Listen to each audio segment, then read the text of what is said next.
जेव्हा गोष्ट भजी, पकोडे, लाडू यासारख्या पक्वान्नांची असते तेव्हा सर्वांच्या तोंडी बेसनाचं नाव असतं। बेसनाचा उपयोग जवळजवळ सर्व घरांमध्ये केला जातो। ब्रेड पकोडे, पराठे, कढी बनवण्याबरोबरच याचा वापर हॉटेल्स, वसतिगृह, उपहारगृह तसेच कॅटरर्स सुद्धा करतात। वाढत्या लोकसंख्येमुळे याची मागणी खूप वाढलेली आहे। हीच योग्य वेळ आहे बेसन उद्योग स्थापन करण्याची, कारण वाढत्या मागणीनं या व्यवसायात यशस्वी होण्याचे दरवाजे उघडले आहेत। सर्वात पहिलं जाणून घेऊया कच्च्या मालासंदर्भात। कच्चा माल हा व्यवसाय सुरू करण्यासाठी तुम्हाला कच्च्या मालाच्या स्वरूपात हरभऱ्याच्या डाळीची आवश्यकता असेल। प्रक्रिया: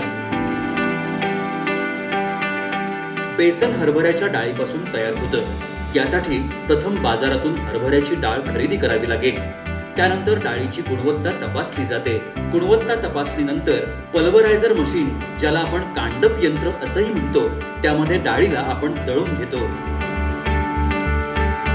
दळून घेतल्यानंतर त्याची चाळणी केली जाते आणि गरजेनुसार त्याचं यंत्रांच्या साहाय्यानं पॅकिंग केलं जातं।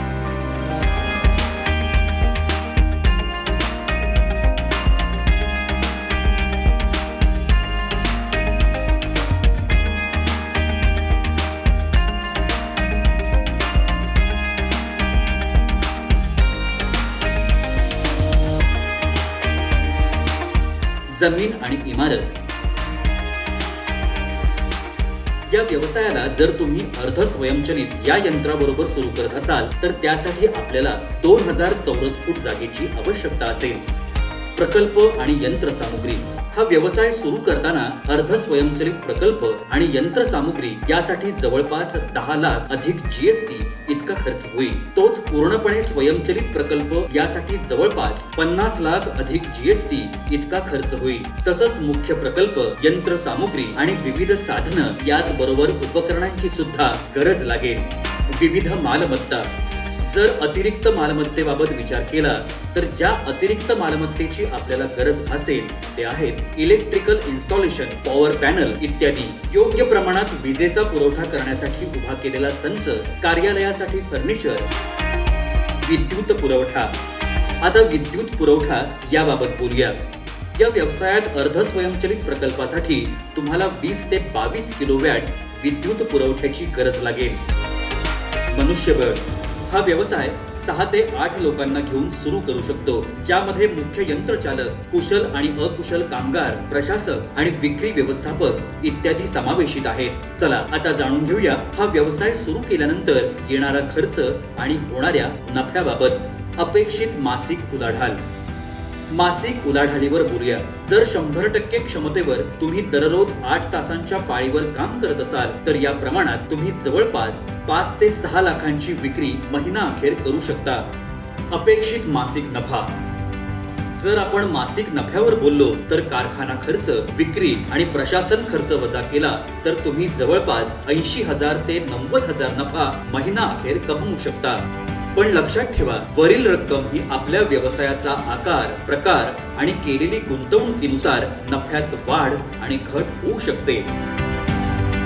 या व्यवसायात आपल्याला काही परवान्यांची आवश्यकता असते, जसं की जीएसटी, उद्यम, FSSAI, ट्रेडमार्क इत्यादी। राष्ट्रीय खाद्य तंत्रज्ञान उद्योजकता आणि व्यवस्थापन संस्था निफ्टेम हे खाद्य प्रसंस्करण तथा उद्योग मंत्रालय भारत सरकारच्या अंतर्गत अन्न, प्रक्रिया उद्योग तथा व्यवस्थापन क्षेत्रात कार्यरत असणाऱ्या शिक्षण तसंच संशोधन संस्थांचं केंद्रबिंदू आहे।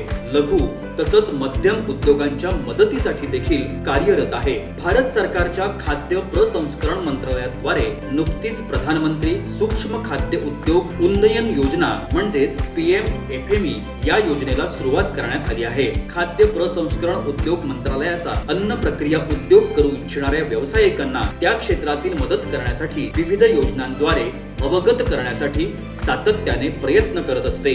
PMFME या योजनेअंतर्गत आपल्या उद्योगांना चालना देण्यासाठी कार्यरत असणाऱ्या सूक्ष्म अन्न प्रक्रिया उद्योगांना भाग भांडवलाकरिता बँक कर्जाशी निगडीत एकूण पात्र प्रकल्प खर्चाच्या 35% अनुदान देय आहे। ही रक्कम प्रति उद्योग जास्तीत जास्त 10 लाख रुपये एवढी असेल। लाभार्थ्यांचं योगदान कमीत कमी 10% असायला हवं। उर्वरित रक्कम बँकेकडून कर्ज स्वरूपात प्राप्त होईल। एवढंच नव्हे तर स्वयंसहाय्यता गट, खाजगी आणि सहकारी संस्था, शेतकरी गट, शेतकरी उत्पादक संस्था, शेतकरी उत्पादक कंपनी, उत्पादक सहकारी आणि SPV यांना या योजनेचा लाभ देण्यात येईल।